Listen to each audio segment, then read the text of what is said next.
വളരെയധികം കാര്യക്ഷമമായി തന്നെ ഈ ഒരു രക്ഷാപ്രവർത്തനം മുന്നോട്ട് പോകുമ്പോഴും നിരവധി ഘടകങ്ങൾ പ്രതികൂലമായി ബാധിക്കുകയാണ്. പ്രത്യേകിച്ചും കാലാവസ്ഥ പ്രതികൂലമായി ബാധിക്കുന്നുണ്ട്. ദിസ്ന, ഇത്തരത്തിൽ വളരെയധികം ദുഷ്കരം തന്നെയാണ്. ഒരുപക്ഷെ ഇനിയും ഈ ഒരു തെരച്ചിൽ താൽക്കാലികമായി ഉപേക്ഷിക്കേണ്ടി വരുമോ എന്നതടക്കമുള്ള ആശങ്കകൾ നിലനിൽക്കുന്നുണ്ട്.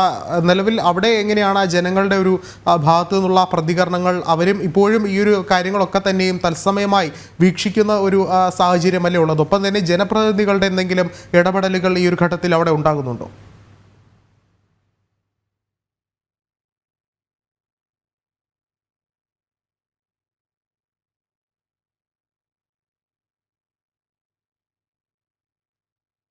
ദിസ്നയിലേക്ക് വരാം. എന്തു തന്നെയായാലും അതീവ ദുഷ്കരമായി തന്നെ ഈ ഒരു രക്ഷാപ്രവർത്തനം പുരോഗമിക്കുകയാണ്. കരസേനയുടെ സൈനികർ ഈ ഒരു രംഗത്ത് ഇറങ്ങിയിരിക്കുന്നു. രക്ഷാദൗത്യത്തിനായി വളരെയധികം നിർണായകമായൊരു ഘട്ടത്തിലേക്ക് രക്ഷാദൗത്യം മാറുകയാണ്.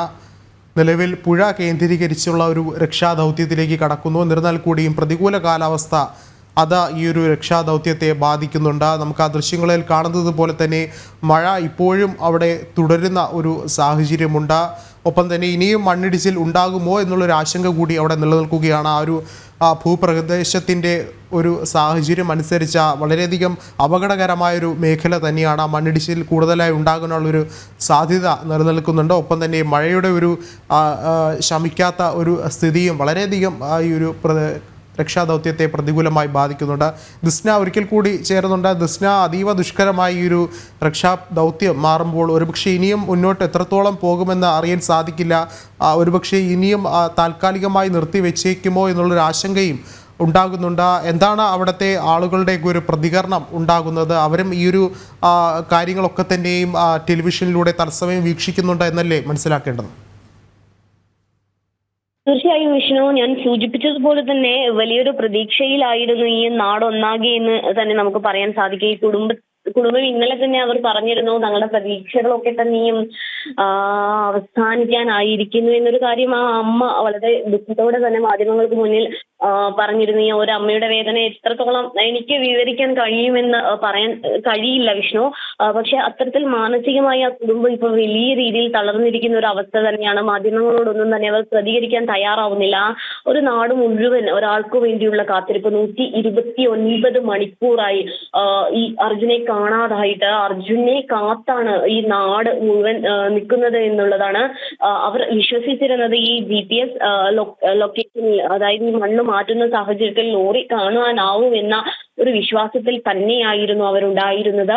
എന്നാൽ ഇപ്പോൾ ആ പ്രദേശത്തെ 98% മണ്ണും നീക്കം ചെയ്തിരിക്കുന്നു എന്നൊരു വാർത്തയാണ് വന്നിരിക്കുന്നത്. അവിടെ ഒന്നും തന്നെ ഈ ലോറിയുടെ ഒരു സാന്നിധ്യം പോലും കണ്ടെത്താൻ കഴിഞ്ഞിട്ടില്ല എന്നൊരു വിവരം തന്നെയാണ് നമുക്ക് അറിയാൻ സാധിച്ചിട്ടുള്ളത്. ഇനി പുഴയിലേക്ക് ഈ തിരച്ചിൽ വ്യാപിപ്പിക്കുന്നു എന്നൊരു വിവരമാണ് ലഭ്യമായിട്ടുള്ളത്. നേരത്തെ ശ്രീജിത്ത് സൂചിപ്പിച്ചതുപോലെ ഈ പുഴയുടെ ഇരുവശങ്ങളിലും വലിയ രീതിയിലുള്ള മൺകൂനകൾ രൂപപ്പെട്ടിട്ടുണ്ട്. അതുകൊണ്ട് തന്നെ ഈ ദൗത്യം എത്രത്തോളം പ്രയാസകരമാവും എന്നൊരു കാര്യം തന്നെയാണ് ഈ ഉദ്യോഗസ്ഥർ വ്യക്തമാക്കുന്നത്. ഇനിയും ഈ ലോറി ഉണ്ടെന്ന് പറഞ്ഞ സ്ഥലത്ത് മണ്ണ് നീക്കം ചെയ്യുകയാണെങ്കിൽ കൂടുതൽ മണ്ണിടിക്കുന്ന സാധ്യതയുണ്ടാവാൻ ഇടയുണ്ട് എന്ന് തന്നെയാണ് ഈ അധികൃതർ വ്യക്തമാക്കിയിട്ടുള്ളത്. ഇനിയിപ്പോൾ ഈ നാവികസേനയുടെയും കരസേനയുടെയും ഒക്കെ തന്നെയും ഉപദേശം സ്വീകരിച്ച ശേഷമായിരിക്കും ഈ പുഴയിലേക്കുള്ള പരിശോധന നടത്തുക എന്ന് തന്നെയാണ് നമുക്ക് അറിയാൻ സാധിച്ചത്. അതിശക്തമായ ഒരു മഴയുണ്ടായാൽ ഒരു പക്ഷേ ഇത്തരത്തിലുള്ള രക്ഷാപ്രവർത്തനം ഇന്നും രാത്രിയോടെ നിർത്തിവെക്കേണ്ടി വരുമോ എന്നൊക്കെയുള്ള വലിയൊരു ആശയക്കുഴപ്പം തന്നെയാണ് അവിടെ ഉണ്ടാവുന്നത് എന്ന് തന്നെയാണ് നമുക്ക് അറിയാൻ സാധിച്ചത്. എന്നാൽ കുടുംബം ഇന്നും പറയുന്നത് ഒരിക്കലും രക്ഷാപ്രവർത്തനം നിർത്തിവെക്കരുത്. ഇന്നൊരു രാത്രി കൂടി കഴിഞ്ഞാൽ ആ കാത്തിരിപ്പിന്റെ മണിക്കൂറുകൾ കൂടും. ഒരു ദിവസം കൂടി കടന്നു പോകും, 7 ദിവസമാകും. അത്തരത്തിൽ 129 മണിക്കൂർ തന്നെ ഒരു വ്യക്തി മണ്ണിനടിയിലുണ്ട്, ജീവനോടെ ഉണ്ട് എന്നൊരു വിശ്വാസത്തിലാണ് ആ കുടുംബം മുഴുവൻ കഴിയുന്നത്. ഇന്നലെ രാത്രി തന്നെ നമ്മൾ ദൃശ്യങ്ങളിൽ നിന്ന് വളരെ വ്യക്തമായി കണ്ടൊരു കാര്യമുണ്ട് വിഷ്ണു. ആ നാട് മുഴുവൻ രാഷ്ട്രീയ ജാതി ഭേദമന്യേ എല്ലാം മറന്ന് ഒരൊറ്റ പ്രാർത്ഥനയേ ഉള്ളൂ അവർക്ക് മുന്നിൽ. അർജുൻ തിരിച്ചു വരണം, അർജുൻ പൂർണ്ണ ആരോഗ്യവാനായി തിരിച്ചു വരണം. ആ നാട്ടിലെ ഏറ്റവും പ്രിയങ്കരനായ ചെറുപ്പക്കാരൻ, 19 വയസ്സ് മുതൽ കുടുംബത്തിന് വേണ്ടി കഷ്ടപ്പെടുന്ന ഒരു വ്യക്തി, കുടുംബത്തിന്റെ പ്രാരാബ്ധങ്ങളൊക്കെ തന്നെ തോളിലേറ്റി ജീവിതം കരപിടിപ്പിക്കുവാൻ വേണ്ടി ദൂരസ്ഥലങ്ങളിലേക്ക് പോയി ലോറി ഓടിക്കുന്ന ഒരു ജീവന സുരക്ഷിതനായി ഒരു വ്യക്തിയായിരുന്നു അർജുൻ. അർജുനെ എപ്പോഴും വിളിക്കാറുണ്ട്, ഈ ദൂര യാത്രയൊക്കെ ചെയ്യുമ്പോൾ വിളിക്കാറുണ്ട് എന്ന് തന്നെയാണ് ഭാര്യ വ്യക്തമാക്കിയിട്ടുള്ളത്. ഈ സംഭവം നടക്കുന്നതിന് കുറച്ച് വൈകുന്നേരം അർജുൻ വിളിച്ചു പറഞ്ഞത് ഇവിടെ മഴയാണ്, വലിയ കുഴപ്പങ്ങളൊന്നും തന്നെ ഇല്ല, താൻ സുരക്ഷിതനായി യാത്ര ചെയ്യുന്നു എന്ന കാര്യം തന്നെയാണ് അർജുൻ പറഞ്ഞത് എന്ന് തന്നെയാണ് ഇവർ പറയുന്നത്. എന്തായാലും അവരുടെ മുന്നിലുണ്ടായിരുന്ന പ്രതീക്ഷകൾ ഇവയൊക്കെ തന്നെയാണ്.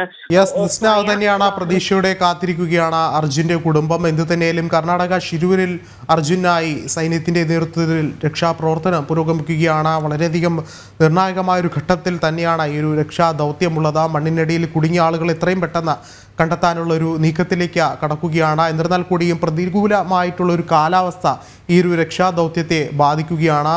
എന്നിരുന്നാൽ കൂടിയും അതെല്ലാം വകവയ്ക്കാതെ സൈന്യത്തിൻ്റെ നേതൃത്വത്തിൽ രക്ഷാപ്രവർത്തനം പുരോഗമിക്കുകയാണ്. ശ്രീജിത്തും ദിസ്നയുമാണ് വിശദമായ റിപ്പോർട്ടുകൾ പങ്കുവച്ചത്.